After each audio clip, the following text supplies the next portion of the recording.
Meskipun matahari baru menyingsing di ufuk timur, para pemetik teh sudah sibuk mengerjakan pekerjaannya, termasuk Bi Entin.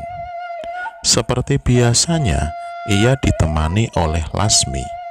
Lasmi adalah keponakannya. Ia dititipkan karena orang tua Lasmi pergi bekerja ke kota, namun tidak pernah kembali. Namun Lasmi sudah dianggap seperti anaknya sendiri. Siang itu, Lasmi merasa capek setelah membantu bibinya itu. Ia duduk di bawah pohon rindang di tengah kebun teh. Ketika ia sedang melamun, tiba-tiba ada seseorang dari belakang mengatakan bahwa rambut Lasmi ada ulatnya. Ia pun kaget. Ternyata itu adalah ulah iseng dari Asep. Lasmi pun jengkel dibuatnya. Namun ternyata mereka cocok. Akhirnya Asep dan Lasmi berteman. Asep sering membantu ayahnya, Pak Jajang, untuk membawakan tomat-tomat ke pedagang di sekitar perkebunan itu. Sejak saat itu, Asep dan Lasmi sering bermain bersama. Hal ini pun diketahui oleh Pak Jajang dan Bi Entin. Rupa-rupanya, Lasmi sering menanyakan Asep ke Bi Entin. Bi Entin memahami bahwa kedua sejoli ini sedang saling tertarik. Akhirnya suatu ketika, Pak Jajang, bapaknya Asep, datang ke rumah Bi Entin untuk menanyakan perihal Lasmi. Asep sendiri menaruh hati pada Lasmi. Begitupun pula Lasmi. Meskipun malu-malu, akhirnya Lasmi mengungkapkan bahwa ia mau untuk menjadi pasangan dari Asep. Akhirnya keduanya pun sepakat untuk menikah di usia 12 tahun, usia yang lumrah pada saat itu. Setelah menikah, mereka memutuskan untuk tinggal di Lembang. Kehidupan rumah tangga Asep dan Lasmi sangat bahagia. Mereka adalah pasangan serasi. Mereka menempati rumah kecil sederhana, tetapi rumah itu bagaikan surga karena cinta mereka. Sehari-hari, Asep bekerja sebagai peniup suling di kelompok sinden, dan Lasmi menjadi sindennya. Ia belajar dari ibu Asep yang juga seorang sinden. Mereka sangat dikenal di masyarakat. Mereka sering mengisi acara-acara di desa tetangga. Mereka pun sesekali mengisi acara di kediaman Belanda. Mereka lebih senang karena bayarannya lebih mahal. Sayang, Bi Entin kini sudah meninggal. Namun ia telah membuat Asep berjanji untuk senantiasa menjaga Lasmi. Setelah 5 tahun pernikahan mereka, Lasmi belum juga dikaruniai anak. Ia pun sangat sedih. Bahkan ia sering menangis ketika akan tidur. Asep selalu menghiburnya. Semuanya adalah kehendak Allah.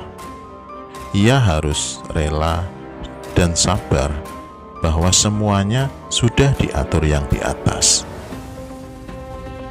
Tetangga mulai menggunjingkan Lasmi.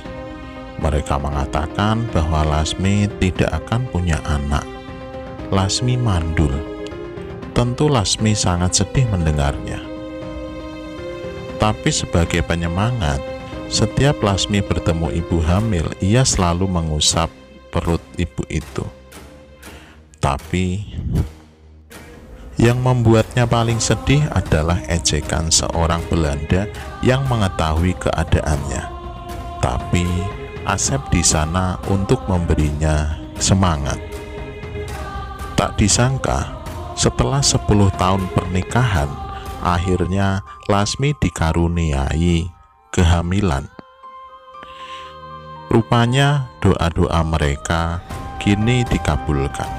Lasmi dan Asep sangat bersyukur.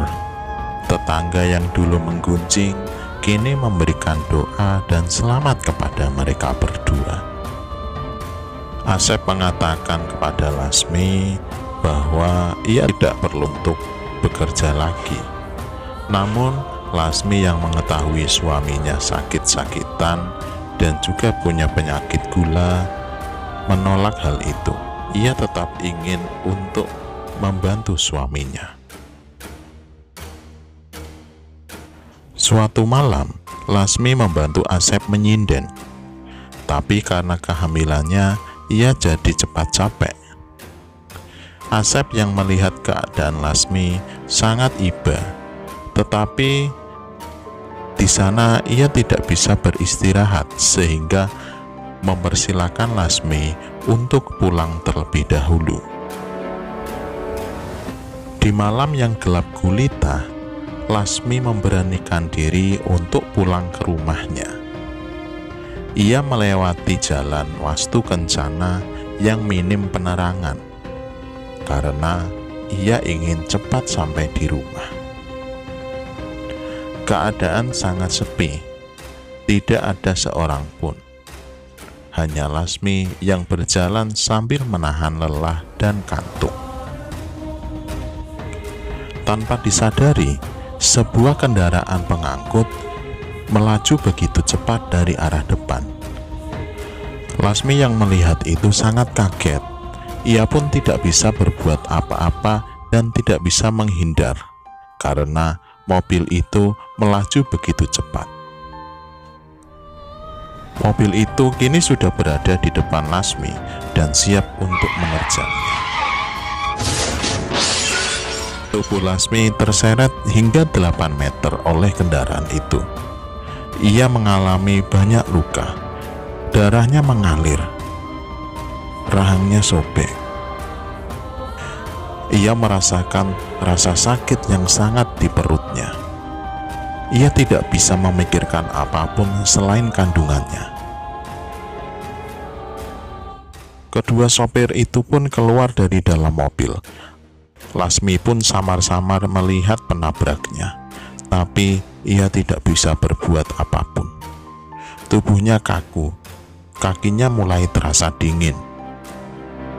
Salah satu dari penabrak tadi ingin menolong, tetapi satu lagi ingin segera pergi. Akhirnya mereka pun meninggalkan jasad Lasmi tanpa pertolongan. Dalam keadaan seperti itu, Lasmi mulai terpikir Asep, orang tuanya, kehidupan masa kecilnya, kehamilannya, calon anaknya. Ia menjadi sangat sedih. Kini ia tidak bisa merasakan semua anggota badannya. Tubuhnya dingin. Akhirnya rohnya pun keluar. Roh Lasmi memandangi jasadnya yang terkapar semalaman.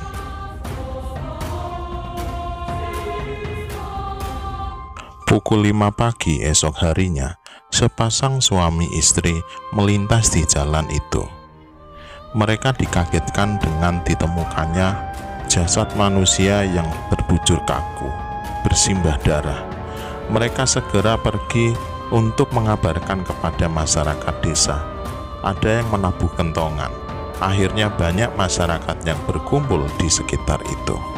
Salah satunya mengenali selendang yang dikenakan oleh mayat tadi.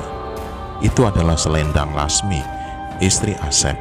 Segera ia mengabari Asep untuk segera datang. Setelah Asep datang, ia sangat kaget dan sangat sedih. Sosok yang ada di depannya adalah Lasmi, istri yang sangat dicintainya. ia harus kehilangan Lasmi dengan cara seperti ini. Roh Lasmi yang berdiri di sisi Asep mencoba untuk menghibur Asep, tapi apalah daya, suaranya tidak bisa didengar. Kini, kisah cinta Lasmi dan Asep harus berakhir dengan tragis. Tapi di balik itu semua, cinta Asep kepada Lasmi tidak akan pernah hilang. Begitu pula Lasmi selalu mencintai Asep.